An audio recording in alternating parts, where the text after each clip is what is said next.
מדינת ישראל סגרה היום חשבון ארוך שנים עם יחיא סנוואר, רוצח ומחבל שפל. יחיא סנוואר זה המחבל, רב המחבלים, שתכנן וביצע את 7 באוקטובר, שבו נרצחו כל כך הרבה ישראלים תמימים, ילדים, נשים וזקנים. החיסול שלו מצטרף אל שורה ארוכה של חיסולים, מנסראללה אל מוחמד דף ואל רבים אחרים. נגיע אל כל מחבל באשר הוא ונחסל אותו. יחיא סנוואר סיים את חייו כשהוא מוכה, נרדף, נמלט על נפשו, לא מפקד על הארגון שלו ורק דואג לעצמו. זה מסר ברור לכל האויבים שלנו.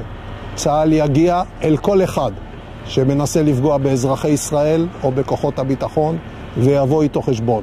חיסול יחיא סנוואר הוא מסר ברור לכל משפחות הנופלים, לכל משפחות החטופים. אנחנו עושים הכל על מנת לפגוע במי שפגע ביקיריכם ולשחרר את החטופים ולהחזירם בחזרה אל בני משפחותיהם. אבל זה גם מסר מאוד ברור לתושבי עזה. האיש שהמיט אסון על רצועת עזה, שבשל המעשים הרצחניים שלו אתם סובלים, הסוף של האיש הזה הגיע. זו השעה לצאת החוצה, לשחרר את החטופים, להרים ידיים, להיכנע. אני רואה לעצמי זכות וחובה להצדיע ללוחמי צה"ל, לרמטכ"ל, לראש השב"כ, על העבודה המסורה.